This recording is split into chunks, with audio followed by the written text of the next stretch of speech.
What we're going to do this morning is look at summer flowers, August flowers, mostly crinums, but a few other flowers that go well with crinums.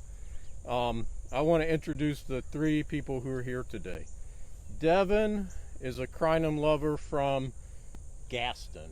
Well, Moneta, I guess. Moneta. Yeah. We're gonna, when we're together like this, we'll have on our mask, but we're gonna take our mask off pretty quick. Even though Devin looks pretty good in his, Cole and I, it's kind of sad. Oh, Cole, I like your mask. I like it too. And Cole's been working here a long time, so three crinum lovers. We don't know if Andy Cabe is on, then we're gonna also try to get him on screen. Our first crinum is this one, and I'm gonna get Tom to scan down here. All right, Cole, tell us about this. Why does this one have a big old fat trunk like that? Can y'all see that? Why? Why do fools fall in love? Right. But it's really different from other ones, isn't it? It's like the elephant foot type, right? Yeah. So what we're looking at, I call that like a banana. It's like the trunk of a banana plant. Yeah, it is. It is. Okay. Y'all got to talk up, okay? In flower, let's look at this. And so this is Candace. And look Yeah. at those gnats. All right, what's the name of it, Cole? Candace. Like a woman's name, Yep. Candace. So this is a hybrid. What do you think it is? Got me on that. I don't know. Maybe Americanum and something. But it's so large. Asiaticum, I think. Asiaticum. So this is something a crinum breeder gave me. He named it for his daughter, I believe, and it's not available yet. We're trying to grow it out so we can have it in the next couple of years. It does have a fragrance, but what he told me is that it's Morii, which is real hardy, and Asiaticum, which is not real hardy. So what he's trying to do is get the size and the big flowers of Asiaticum mixed with the cold hardiness. He's doing pretty good with it. I think it's pretty cool. Yeah. All right, let's keep walking. I breed Candace with that. Oh, you gotta walk backwards because otherwise Tom's looking at your back. Oh.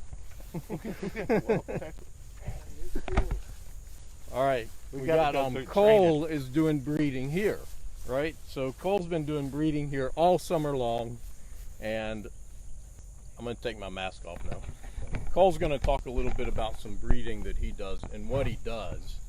Let me grab a flower. Okay, I'm going to grab a Candace.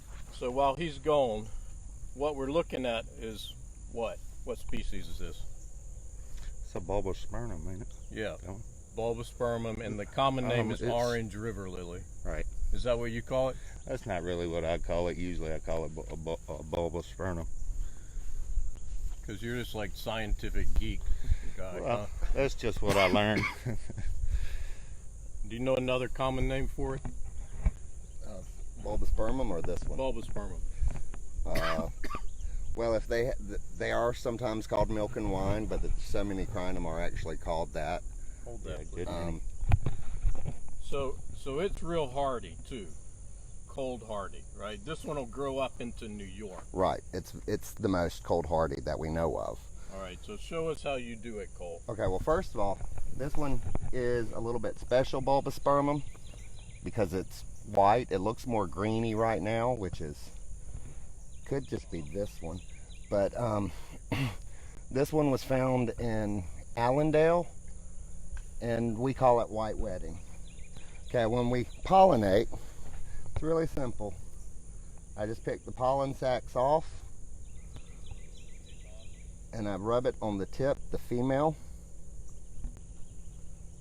And that's really all you have to do. I think Mark Zuckerberg's not going to allow this. Plant sacs. So it'll take a couple of days for the pollen to get from here all the way down into the ovary at the base. and then there'll be a slow swelling. And actually, I'm touching here, that's not the base. The ovary's down here. And this is where this will swell when it's pollinated and create a seed. And then you'll have seeds. This is what their seeds look like. And with Crinum, you don't plant the seeds, you just put them on the top of the dirt. And you'll have a little green worm that comes out. And it'll actually go into the ground, and then it'll form the bulb in the dirt. And this will slowly get sucked till it just desiccates and falls off. And you'll have a bulb in the ground, and it'll grow about this tall the first year. Hey Cole, can I interrupt you now? Yes, sir. Okay, you told us about this being a special, just hold that over to me. You told us about this being a special white bulbospermum. Correct. Right? I've got it on the webpage now for sale called White Wedding. But that is just a selection that we found in the wild. Right. Not in the wild, at a church, which I guess is wild. All the, because they're Methodist. Andy Cave's on this one. All the ones that we grow, look, you want to take that one? They look like this. They're more like the milk and wine that you showed. But if you look real close at that one, Tom, you see it's real white and it's got a green stripe. Okay, so the difference between what Cole is doing is breeding with intention of getting certain hybrid traits to come through, versus this just happened and we went along and said, oh look, this one's pretty, let's propagate it. Let's look at a different bulbospermum. Over, can we go, Cole, can you dig that one, see where my blue shovel is? We're distant now, so we're gonna yell a little bit so that we get up to our microphone, and we're just gonna talk about some of these. What do you see, Cole, that you like?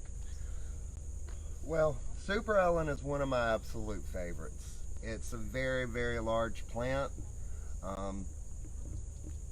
It stays somewhat neat. It's not the neatest, but it's a large, huge plant. How huge? The leaves will be 6 to 8 feet long, easily, probably closer to 9. They arch. It's an arching plant. The flowers are huge.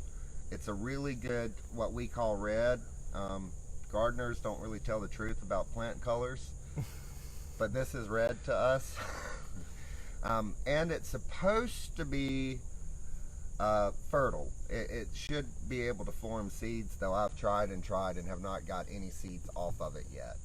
It has a smell of what I call old roses, and I just love it. How tall? You said it's so big, but how tall is the scape? Oh, the scapes. I've had them about 5 feet tall, and I've been guaranteed that the older it gets, that it's capable of the scapes reaching 8 feet tall. Has anybody seen it? Andy, have you seen it? I've never seen it that tall, but that's, Devin says I don't grow things right. This is Cecil. And Cecil's just on its last little pitiful flowers, right? Yeah, they're a Yeah, lot. but man, they last all summer long. Yeah. And that's Mopon, correct? This is Mopon. So we somebody's telling us to speak up a little bit, y'all, okay? Okay. Yeah, what do you think about, do you have Mopon in your I have sand? Mopon. It's it's got a scape up right now. It ain't quite open. And it does all right in your sand? It does fine in sand, but I always put better dirt with that sand to mix it up. And do you water all the time? This time of year I don't water that much because it rains at night so much here. Do you have it in full sun? Yeah, it's by my pond. It gets sun all day.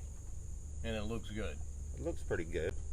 See, I think Cole and I looked at Mopon the other day, growing out in the field in the full sun, and it looks pretty rough. Right. The foliage has some problems. I guess mine, it's by the pond, so it gets a good bit of water. And then also in full sun, it looks white. But where we have it It's over definitely there in lighter the than this. shade, I mean, it can't get but 3 hours of light over there, right? It's Right. growing by hydrangea. Right. Oh, it probably looks great over there, though. All of mine I Because it grow don't in the get- shade. That's one thing that I really like about Mopon is it does well in the sun. It does well in some shade. I'm not going to say full shade. It does well. It's going to flower regardless. If it's in dry dirt or if it's in wet dirt, it's going to flower. If you dug it up this year and moved it, it's still going to flower. It always flowers, and that's, to me, its best-selling trait. Always flowers at this time of year. Right, correctly. Yeah, this- Not any correct. other time of year. And it looks great with Actually, this salvia. I had a mope on early this year, about a month ago. Really? So, And the other good thing about this is for people who like to do flower arrangements, these have really thin scapes, so there's a lot more you can do with them in vases and such. What do you mean? So we should say that Cole used to do flower arrangements, and he used to do them for some pretty spiffy people down in the Caribbean. We can't name. Can we name names? I worked at La Fortaleza, the governor's palace in Puerto Rico, and I did flowers for the governor at the time. But if you notice like this has more of a stalk like a calla lily. So you can't put it in fine little vases. You would only be able to put it in big vases. Whereas these are so much thinner. And like this, you would only be able to get 3 in a vase. And this you could put 10 easily. Yeah, and that's really important for cut flower people. The other thing for cut flower people is that the way that crinums fade, they hate that. Yes. Like, so they hate this because you have to come along and like clean it up. But if you're using them for cut flowers at home, that's irrelevant. Right. You can do that easily. Hey, down here is another really good cut flower that I like a lot. This is Salvia Henry Dulberg. And Henry Dulberg is a selection from a great plantsman in Texas, Greg Grant. It's totally perennial. It flowers all summer and it's absolutely covered with bees right now. You're supposed to look at your favorite flower. Did you bring one, Devin? I did not. What? I wasn't informed. Well, we had a good question about the difference between Ellen Bosengay and Super Ellen. All right. Okay. Ellen Bosengay is a really old hybrid. Some people say it was made in Florida, and other people say it was actually made in India, and Louis Bosengay ordered it from India and had it in Florida. So it definitely came from Florida at a certain point, but it's a turn of the century hybrid. And Super Ellen is probably 20 years old, maybe a little bit more than that, or a little bit less. And Super Ellen is a cross between Ellen Bosengay and bulbospermum. So they're related, but they're so different. Super Ellen, like I said before, has arching leaves, and Ellen Bosengay has shorter, much shorter, jagged, I don't know how to, wavy leaves that stay really low to the ground. And really, the naming is, a lot of times the naming is a problem.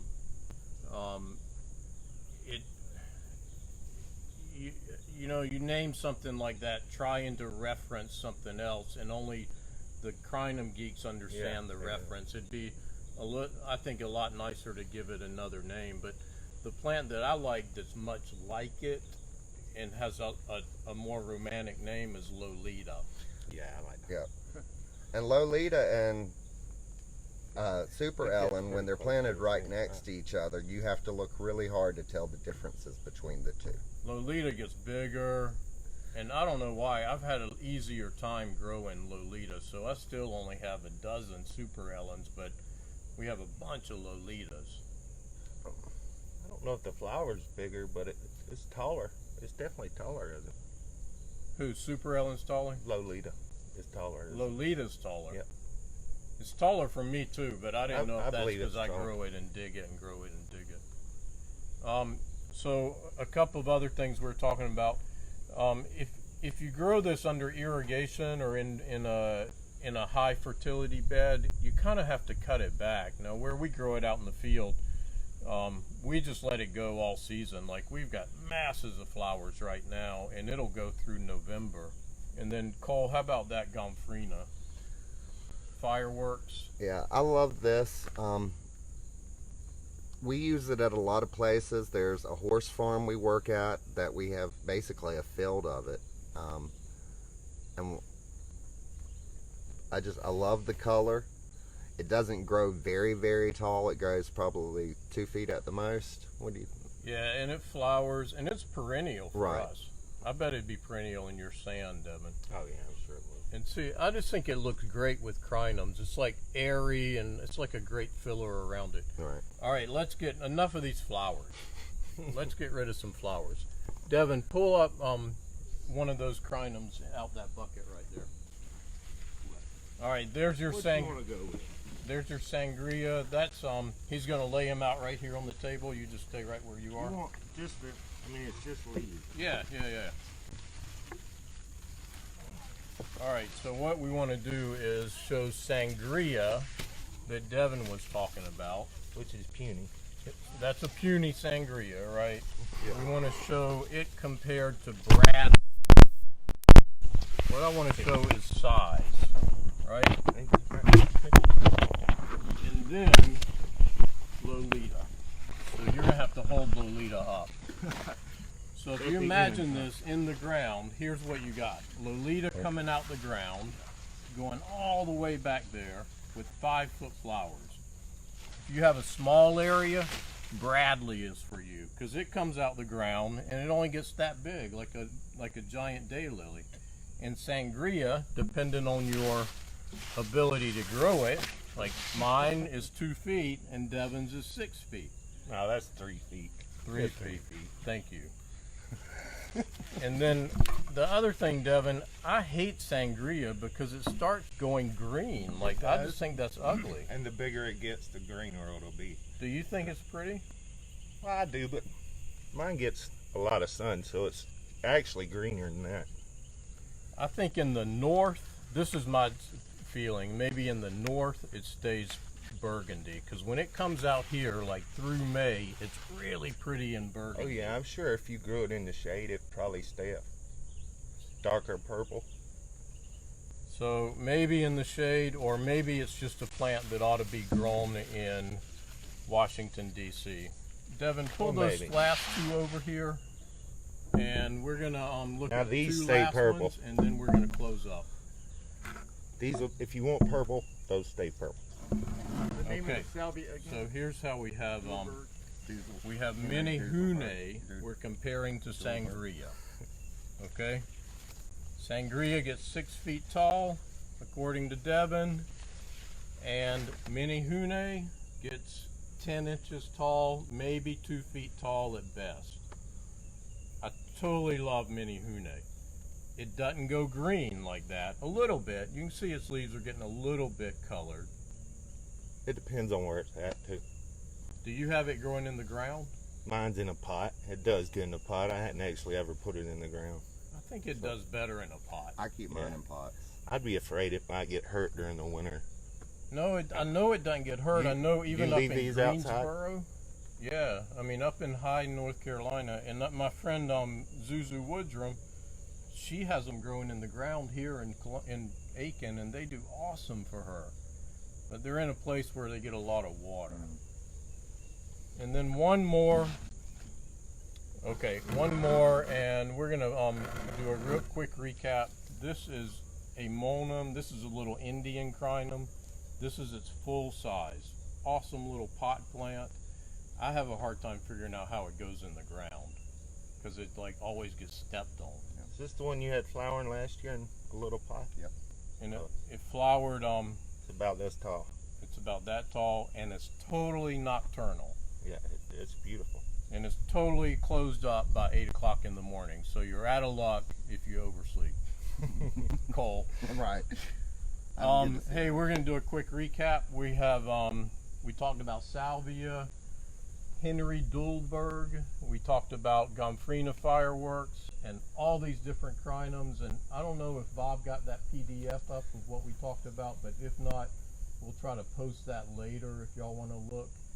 And thank you so much, Cole. Thanks for all your breeding work here this summer. Devin, thanks for making the trip over, and I enjoy coming out here. we're gonna go all look the at Crinum. we're gonna go look at more crinums. And I'm a redneck, so I call them Crinum. I don't know. We should address that, because people wouldn't have known you were a redneck if you hadn't admitted to it. Turn around, let's see. Oh, it ain't that red. I'm working at night right now. No, we should address the pronunciation. So I learned them as Crinum, and when I'm talking to people around the country in the South, this is something I've realized. More coastal, you hear them say Crinum, and about the place of Aiken, getting up into Newberry and into the Piedmont, you hear people say Crinum. I think that's the case, right? It's just observation. I don't know. Neither one of them's right or wrong. Latin is a dead language. The other word that I hear is crinium. You don't say that, do you? No. You don't? No. Wonder if it has to people do know with what their. you're Are talking you? about You either think way. you're Irish? No. Wonder if it's that German, Just Irish, a German, maybe. German. All right, thanks, y'all. We're gonna go look at plants. Bye. Bye.